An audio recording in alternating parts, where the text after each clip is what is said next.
60 jeunes formés sur les droits humains et la gouvernance, une formation à l'initiative de l'ONG ASRAD en partenariat avec l'ambassade de Luxembourg au Mali dans le but de renforcer leur compréhension des droits humains et des principes fondamentaux de la bonne gouvernance. Une quarantaine de personnes participent depuis ce vendredi ici à Bamako à une formation en gymnastique aérobique. Cette discipline sportive, née aux États-Unis, se caractérise par un enchaînement de mouvements complexes et de grande intensité effectués en musique. Voilà donc pour les titres de ce soir. C'est un réel plaisir de vous avoir fidèles à ce rendez-vous d'information de RTM2. Bonsoir et bienvenue à tous. 60 jeunes viennent de bénéficier d'une formation sur les droits humains et la bonne gouvernance. Elle est à l'initiative de l'ONG ASRAD en partenariat avec l'ambassade de Luxembourg au Mali. La formation ainsi achevée a permis de renforcer leur compréhension des droits humains et des principes fondamentaux de la bonne gouvernance pour forger les leaders de demain. Anta Maïga.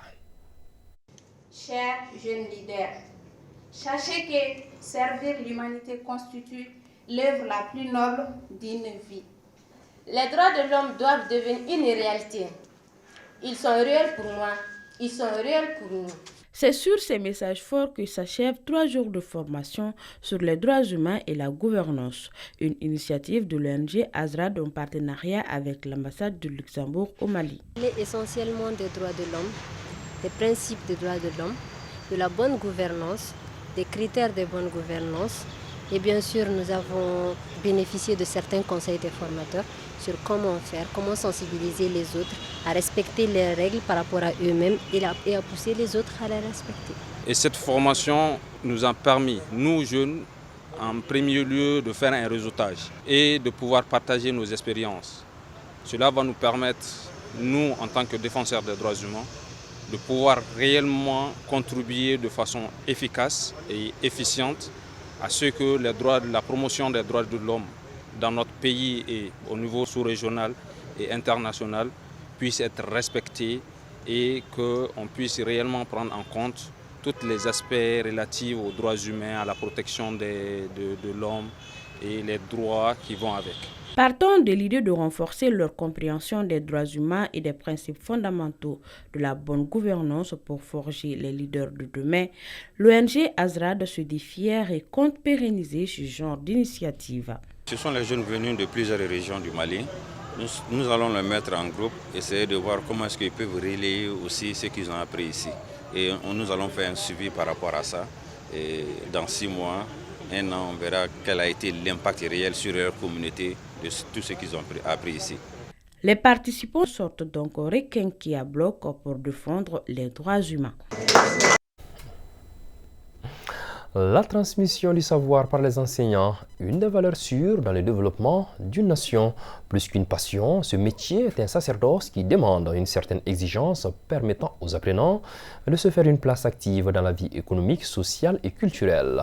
Mais de nos jours, la conjoncture amène plusieurs personnes à manier la craie inconsidérément. Le métier d'enseignant et ses critères, c'est le reportage que nous propose Mariam Sissoko.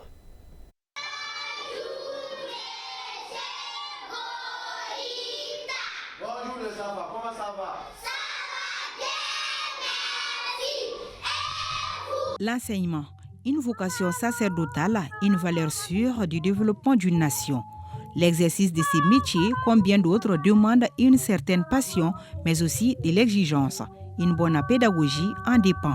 L'éducation, c'est un élément essentiel pour le progrès d'une nation. Quand l'éducation va mal, cela veut dire que c'est la nation qui va très mal. Donc c'est pour cela n'importe qui ne doit pas venir enseigner. Parce que vous savez, la personne humaine est sacrée. Et pour que cette sacralité reste, il faut qu'on donne à cette personne une bonne éducation. Pour enseigner d'abord, il faut aimer. Si tu aimes le métier en question, tu vas en réalité trouver du bonheur à l'intérieur. Le fait d'aider mes jeunes frères et sœurs ici, c'est quelque chose même qui me rend heureux. Pour le moment quand même, l'enseignement est mon métier préféré parce que moi-même j'ai fait des écoles d'enseignants différentes. Je suis d'abord un sortant de l'ENSUP et en plus de cela, avant de partir à l'ENSUP, j'étais d'abord un sortant des IFM. Dans ce cas, l'enseignement c'est mon métier préféré. La pratique du métier d'enseignant offre la possibilité de s'affirmer chaque jour et d'être acteur d'un système éducatif en évolution. Cependant, n'est pas enseignant qui le veut. Pas tout le monde, parce que être enseignant, ce n'est pas un métier facile aussi. Parce que le monde là où nous sommes aujourd'hui, tout le monde veut avoir beaucoup d'argent dans l'enseignement, alors que tel n'est pas le cas ici. Tout le monde ne peut pas devenir enseignant. C'est un métier qui demande beaucoup de courage, beaucoup d'engagement, beaucoup d'amour envers les enfants. Donc ce n'est pas un métier si facile. Qui parle de l'enseignement parle aussi de l'éducation. Les deux vont ensemble. Ça ne peut pas devenir un gagne-pain. Chez nous, nous sommes très exigeants sur les critères de sélection. On se base sur des aspects pédagogiques. Si la personne a fait une formation enseignante, la personne peut être engagée. Et en plus de ça, si la personne a de l'expérience dans le domaine. Les enseignants de formation déplorent ce qu'ils appellent une banalisation de la profession, appelant les autorités et les promoteurs d'école à une synergie pour assainir le secteur. Le message que j'ai à l'endroit des promoteurs, c'est de bien faire la sélection des enseignants. Parce que si l'enseignant vient dans l'enseignement qui n'est pas la vocation enseignante, le travail devient compliqué et la mission serait vouée à l'échec. En plus de ça, la formation enseignante. L'État doit prendre ses responsabilités et exiger les maîtres de qualité à toutes les écoles et que ces maîtres de qualité soient bien traités dans ces écoles. Comme le dirait Nelson Mandela, l'éducation est l'arme la plus puissante pour changer le monde. Pourtant, une bonne éducation dépend de la qualité de l'enseignement.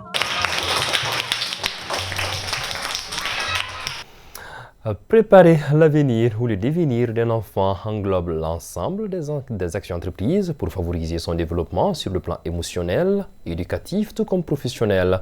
Cela comprend l'instruction, l'enseignement des valeurs sociales, la planification financière et la promotion d'un environnement propice à son épanouissement. Awa Sidibé et Foussini Morba sont allés à la rencontre de quelques parents qui nous partagent ici dans ce reportage leur vision de la chose. Compte épargne pour enfants, éducation scolaire et éducation dispensée à la maison.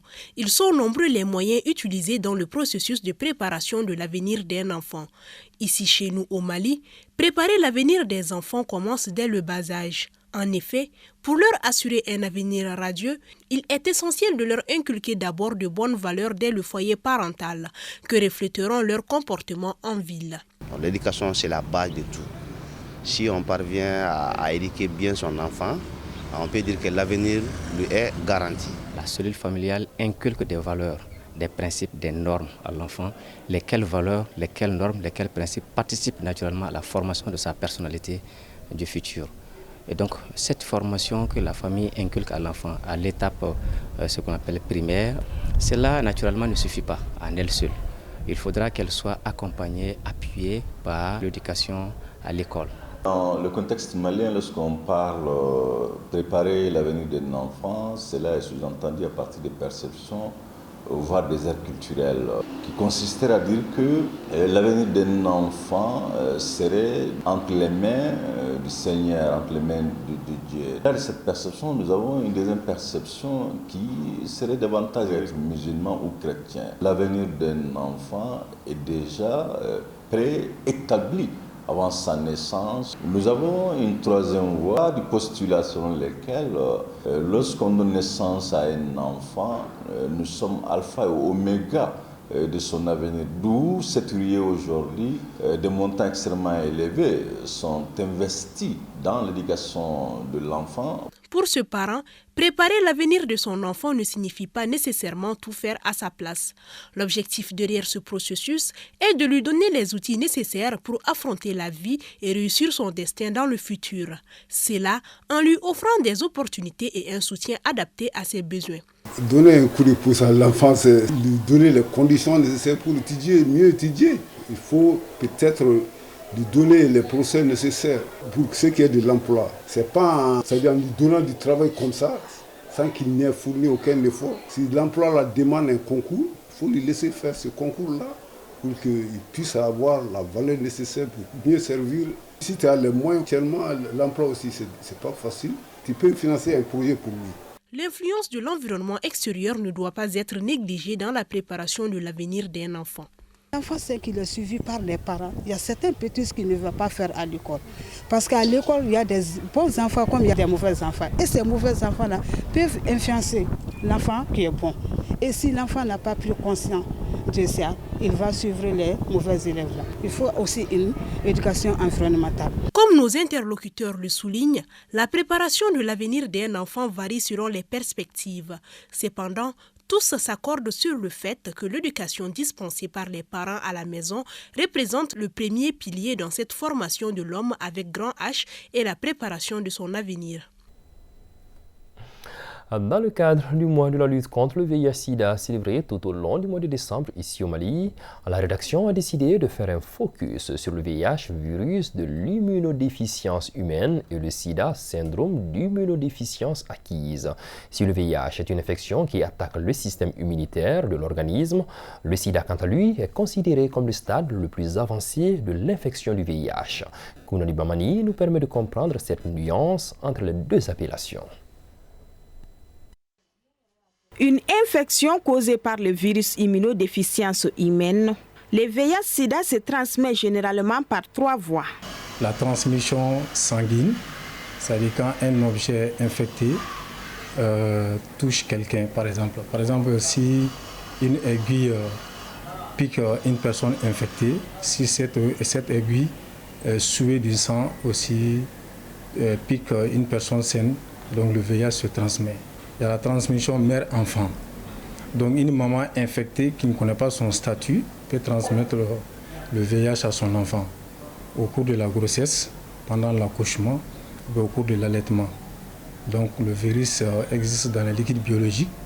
Au cours du rapport sexuel, ça peut se transmettre par ces voies-là.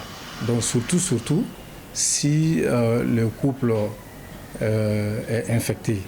Le VIH-Sida se manifeste par quelques symptômes généraux et chaque phase a ses spécificités. Les manifestations commencent à apparaître à partir de 3e semaine à 3 mois.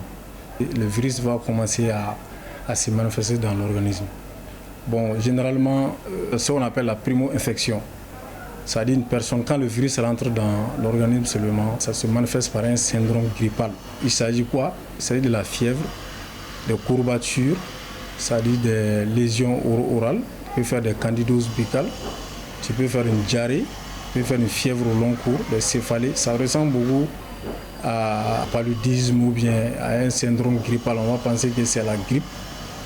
Mais souvent on traite, ça passe. Donc quand on maintenant pose le diagnostic, le traitement maintenant repose sur les médicaments ARV.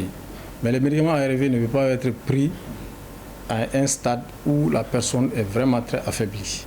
Les médicaments ARV, c'est uniquement par voie orale. Il n'y a pas de voie injectable, il n'y a pas de forme pommade. La prévention du VIH-Sida passe par le dépistage et les mesures préventives. Il ajoute que l'infection au VIH-Sida n'est pas une fatalité, même si la rémission totale est impossible. Cérémonie de lancement du champ de formation en gymnastique aérobique ce vendredi au Palais des Sports Salamatou Maïga.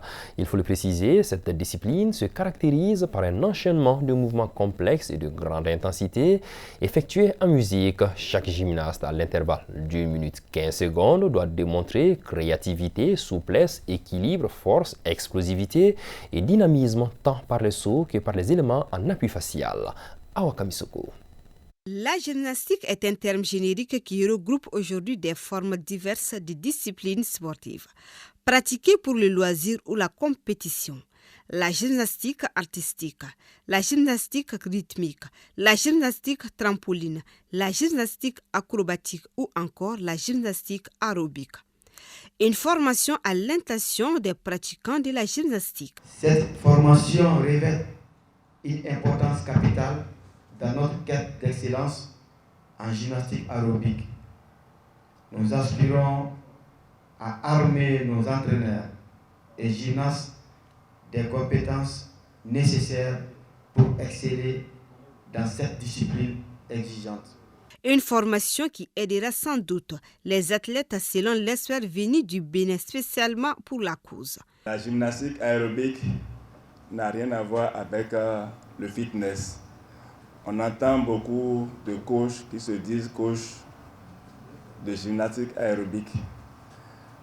Ce matin, quand on va commencer la pratique, je vais vous poser la question si réellement vous êtes coach de gymnastique aérobique. un atout pour les pratiquants. C'est tout à fait une opportunité pour nous donc, de découvrir plus de potentialités dans le domaine de l'aérobic, surtout au volet international. Donc les membres sont là, nous sommes très motivés et assidus donc, pour ce camp de formation et enfin de renforcer nos capacités dans la discipline et pouvoir mieux servir non seulement nationalement et aussi sur le plan international. Une satisfaction totale pour cette jeune fédération. J'invite les stagiaires à suivre avec intérêt cette session de formation qui rentre dans le cadre du renforcement de leurs capacités. Je vous notifie que le département des sports reste toujours disponible pour vous accompagner dans la mise en œuvre de vos activités. Ce cadre de formation en gymnastique aérobique durera 4 jours, du 15 au 19 décembre au Palais des Sports Salamatou Maïga. C'est là-dessus que s'achève cette édition de 19h30 de ce soir et c'était un réel plaisir pour moi de vous l'avoir présenté au nom de toute l'équipe qui l'a fabriqué et réalisé. On vous dit mille merci pour votre constante fidélité. Vous souhaite une excellente suite de soirée. L'info en Bamana, c'est tout de suite avec Oumou Diarra. Que la paix et la bénédiction d'Allah soient sur le Mali.